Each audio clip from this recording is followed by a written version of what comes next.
Und so hat Gott uns doch einen so wundervollen Körper geschaffen, mit dem wir auch viel schaffen, auch viel Gutes schaffen können, das wieder unseren Mitmenschen dienlich ist. Und wenn ich nur hier an die Technik denke, wie der Mensch doch diese geistige Eingebung erhalten hat, einen Gedanken. Und er ist gewillt, diesen Gedanken in die Tat umzusetzen. Er hat keinen Versuch gemacht, sondern ist einfach an die Arbeit gegangen. Er bediente sich seines Körpers und stellte nicht was, sondern das her, was er an Gedanken aufgenommen. Vom Willen hängt es ab. Und so hat er so vieles geschaffen. Schöpferisch ist er auch. Beweis dafür, weil der Mensch ja göttlich ist. Nicht Gott, sondern göttlich ist er. Und Gott hat ihm so viel gegeben, dass er alles aufnehmen kann. Und auch heute sage ich es, Freunde, alles, was Menschenhände geschaffen, liegt auf dem geistigen Weg. Es ist eine Eingebung. Sie werden sagen, es ist Ihr Gedanke. Nein, Sie haben einen Gedanken aufgenommen. Dazu Ihren Willen, diesen Gedanken in die Tat umzusetzen. Sie besannen sich auf Ihren Körper. Das ist schon Gottesdienst. Sie setzten ihn in Tätigkeit und waren imstande, das herzustellen, was Sie an Gedanken aufgenommen haben. Sie setzten diesen Gedanken in die Tat um. Wenn Sie aber heute nur Ordnung schaffen wollen um sich, noch nicht in sich, dann wracken Sie Ihren Körper ab.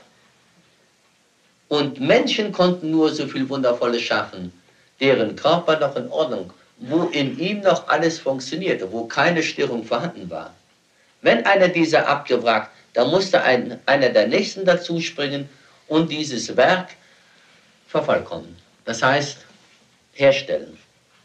Aber auch nach die Anweisungen des einen, der diesen Gedanken aufgenommen, der mit diesem Stück, mit diesem Werk, mit diesem technischen Wunder begonnen hat. Ich will nicht sagen, dass Radio schon Generationen zurückliegt. Nein, es liegt noch in unserer Generation, die das ins Leben gerufen haben. Das heißt, bis es auf den Markt gekommen ist, nicht so lange.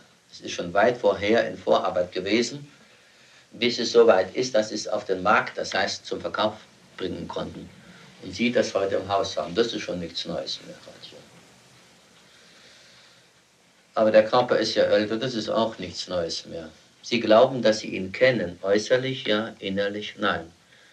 Das ist nichts Neues, Radio. Aber sagen Sie mir, wie die Technik da drin steckt, ob Sie hier in der Lage sind, wenn da ein Defekt ist, ob Sie den beseitigen können oder die Zusammenhänge, die Schaltungen wissen, warum, wieso, weshalb so viel gebastelt da drin ist. Davon haben Sie keine Ahnung, sehen Sie. Im Äußeren, die Kisten haben Sie gesehen, aber das Innere und wie es schafft und wie es möglich ist, dass man die Sendung aufnehmen kann, davon wissen Sie nichts. Das ist aber Technik. Das technische Wunder und wir sind ein göttliches Wunder. Was das Radio kann, das können wir erst recht. Alles aufnehmen. Wir brauchen uns ja nur auf die göttliche Sendung einzustellen. Wenn aber einer kommt, der Sie zum Teuflischen, zum Bösen verleitet, dann stellen Sie sich auf die böse Sendung ein. Ich bin mal neugierig, ich kann ja mal versuchen, mal die böse Sendung zu hören. Gibt's auch. Aber auch hier, das heißt, die böse Sendung wirklich zu empfangen in Ihrem Körper. Und das war bisher so der Fall. Ich glaube, Sie verstehen mich jetzt. Ich glaube, jetzt wissen Sie, worauf es ankommt.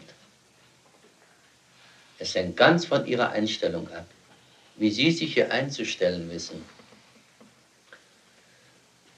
Und das müssten Sie wissen.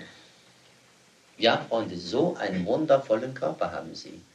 Wenn ich Ihnen heute alles sagen würde, wozu Sie imstande sind, wenn Sie sich der wirklich göttlichen Kraft bemächtigen, das heißt, dass Sie es erstmal würdig sind, sie aufzunehmen, oh, da könnten Sie sehr viel Gutes schaffen. Aufgefallen ist Ihnen das ja, dass ein Betriebsleiter, der seinen Beruf genau kennt und der geistig auf der Höhe ist, dass der nicht körperlich zu arbeiten braucht, dass der nur ein paar Worte am Tag zu sagen hat und dass er den ganzen Betrieb übersieht und gleich sofort feststellt, wie wenn einer einen Fehler begeht, wenn einer eine Fuscharbeit geleistet hat. Da geht er nur vorbei, da weiß er genau, weil er Fachmann ist. Und er kann das alles leiten, einen großen Betrieb. Es gibt Betriebsleiter, die Hunderte, gar Tausende Menschen leiten in einem Betrieb. Das fällt denen gar nicht schwer. Menschen, die von dem nichts wissen sollen, und der hat doch nichts zu tun und wir müssen schuften. Ja, das ist der Kopf.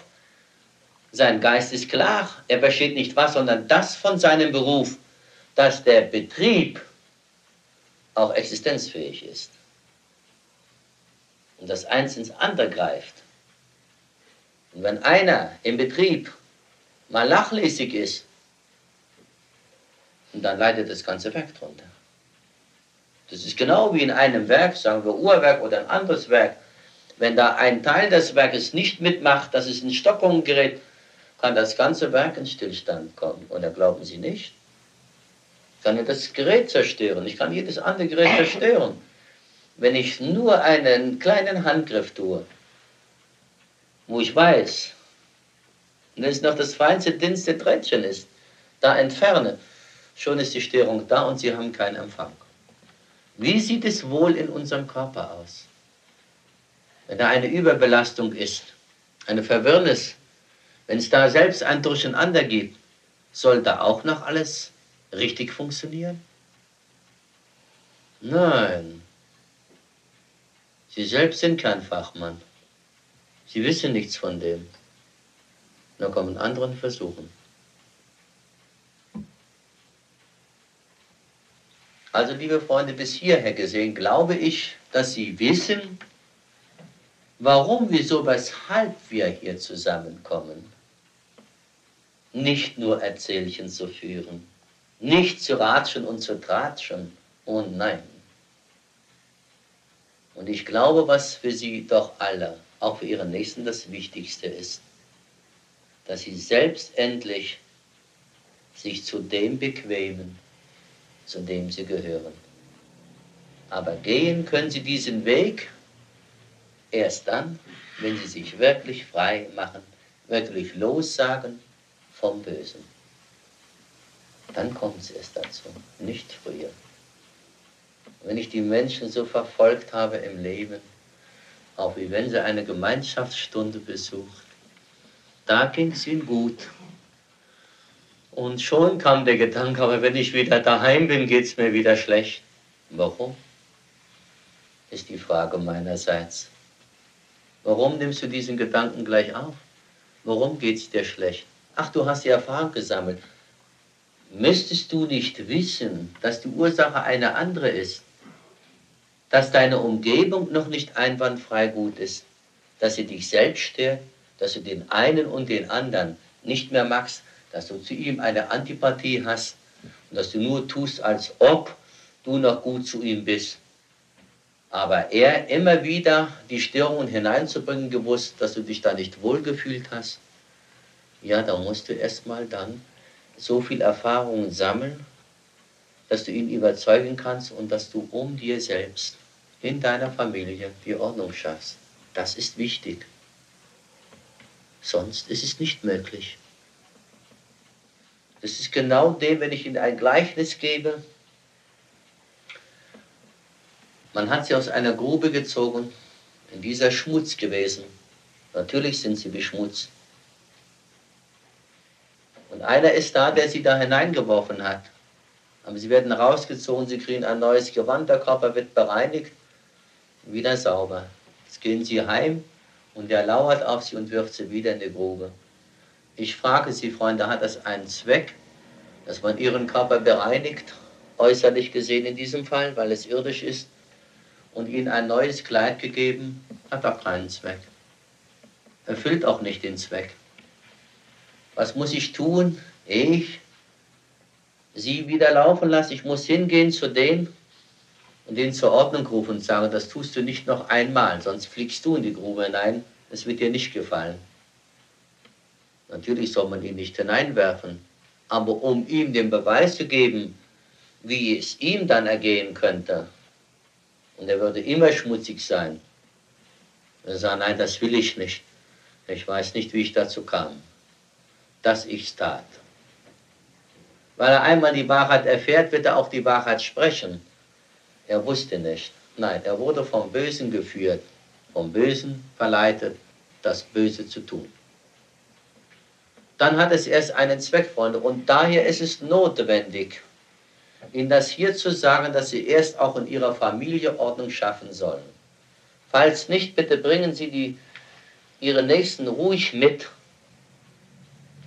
Das schadet dann auch nichts. Nicht um Menschen heranzulockern, nein. Aber dass Sie Wahres erfahren. Tun Sie vieles dazu, dass Sie wirklich jetzt das Gute annehmen, dass Sie selbst zur Erkenntnis kommen.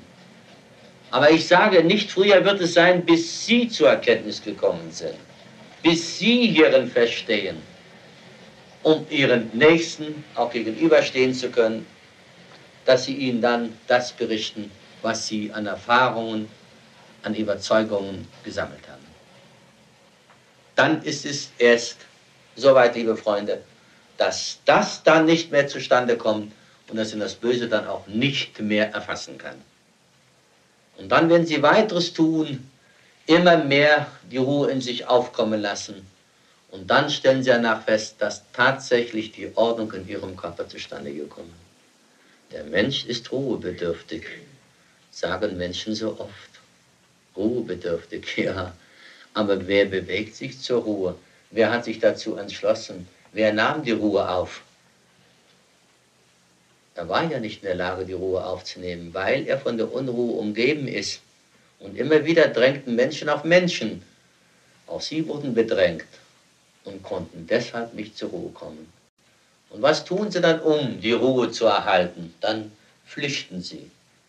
Sie nennen diese Zeit die Urlaubszeit. Weit, weit fort von den Verwandten und Bekannten. Nur fort, wo uns keiner kennt. An einem Fleckchen, wo wirklich wenig oder nach Möglichkeit keine Menschen sind. Da werde ich zur Ruhe kommen. Na, das haben sie gewusst. Aber genau konnten sie auch daheim die Ruhe schaffen. Aber um erstmal Ruhe zu haben, ja, mussten sie fliehen. Vor all dem, was sie als Unruhe immer empfunden hatten.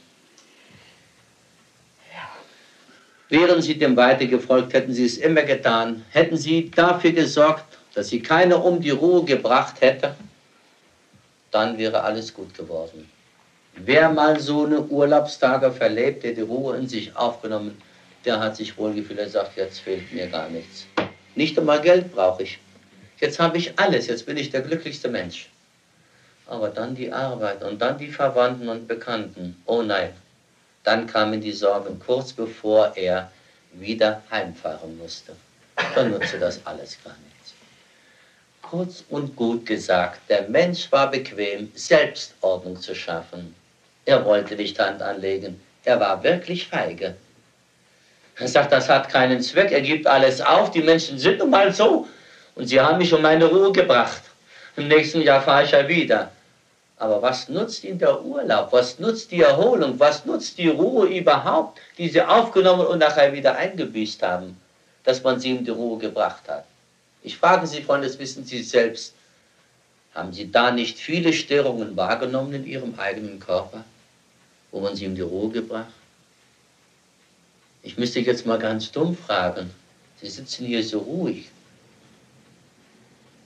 Ja, fühlen Sie sich dann wohl dabei? Wer nein, der hebe die Hand. Haben Sie alle Beschwerden abgeladen? Wer nein, der hebe die Hand. Ist immer noch keiner. Also fühlen Sie sich ja wohl. Sie haben sie noch nicht abgeladen. Beschwerden habe ich nicht, aber Beschwerden habe ich nicht. Aber? Immer tun hin und her. Bitte? Ich muss mich immer hin und her bewegen. Sie mussten sich immer hin und her bewegen. Ja, ja. Immer schon. Oder heute nur? Nein, immer. Ja, warum erzählen Sie mir das, was immer war? Und das trägt er jetzt noch bei sich. Was immer war, glaubt er das wirklich und er versucht jetzt alles Mögliche, deswegen frage ich, Freunde, um Sie weiter zu belehren. Es ist ja noch nicht Weg. Es ist ja noch nicht verschwunden. Ja, wer hält es fest? Ich? Nein. Er soll sich lösen. Er soll Selbstvertrauen haben. Er soll glauben. Ja, jetzt ist es weg. Aber wer sich damit beschäftigt, jetzt ist es weg. Wer sich damit beschäftigt, wer das gedanklich festhält und nur Versuche anstellt, wird ihm das Übel nicht verlassen. Ich bringe das so einigermaßen deutlich. Ich möchte nicht zu deutlich werden. Warum ist es jetzt weg? Hm? Ich habe Sie nicht gefragt, ich habe ihn gefragt. Sehen Sie, ich brauche nicht Ihren Mund, er braucht nicht Ihren Mund, er soll selbst sprechen. Sonst wird er nicht überzeugt. Er soll sich selbst überzeugen. Er soll nur das Rechte in sich aufnehmen, sich nicht mehr mit dem Schlechten befassen, weil Sie nicht geglaubt haben. Jetzt hat er die Wahrheit gesprochen, Freunde. Das ist für Sie sehr belehrend. Ich bin diesen Menschen immer dankbar, dazu bewege ich ihn auch. So ich ihm die Wahrheit sage, er überzeugt sich und jetzt spricht er die Wahrheit. Jetzt beginnt er erst wirklich der Mensch zu werden, dass er an sich selbst glaubt und für sich selbst das tut, was er sich selbst schuldig ist. Er wird sich weiter überzeugen. Es ist nicht er, dieser Freund, alleine. So ist es jedem ergangen. Jetzt die Wahrheit gesprochen. Was glauben Sie, was das wert ist? Die Wahrheit erstmal dem Menschen zu geben und dass der Mensch sie wiedergibt. Die Wahrheit zu hören von einem Menschen, aus einem Menschenmund, ist mehr. Ich möchte nicht von Geld sprechen, aber wenn ich sage, mehr als Geld und großes Gut. Nur von einem Menschen, das macht mich glücklich. Da strahle ich voller Glück. Sie nicht auch? Und viel schöner wäre es, Freunde, wenn auch Sie jetzt dazu übergehen, dass Sie wirklich sich glücklich fühlen, ich lüge nicht mehr. Ich werde alles dazu tun, nicht mehr zu lügen, nichts Unwahres aufzunehmen, sondern ich werde mich von allem überzeugen, um nur Wahres zu sprechen, das Wahre von mir zu geben. Das heißt, die Wahrheit so wiederzugeben, wie ich sie selbst erfahren habe. Auch dann sind Sie glücklich. Und Sie werden feststellen im Leben überhaupt, wenn Sie mit Menschen, wie Sie doch auch mit Menschen, mit Ihren Nächsten zusammen sind, dass Sie ihm auch die Wahrheit berichten und er die Wahrheit annimmt und sagt, ja lieber Freund, das glaube ich dir. Bisher hattest du mir ja nicht die Wahrheit, aber ich habe jetzt das Empfinden, dass du mir die Wahrheit sagst. Und dann sagt er bloß, ja, ich weiß nicht, glaubst du mir jetzt, dass mir auch so komisch ist, dass ich so ein komisches Gefühl habe? Ich weiß nicht, was mit mir ist. Seitdem wir hiervon sprechen, ja, habe ich wirklich keine Beschwerden mehr. Nein, es war ja einer, dem das Gute geboten. Er hatte unbewusst das Gute in sich aufgenommen und macht sich auch bemerkbar. Und jetzt sagt man ihm, du lieber Freund, jetzt achte du immer auf dich selbst, achte du immer auf deinen Körper. Und achte immer darauf, dass du das Gute nicht verlierst. Nimm das Böse nicht mehr an.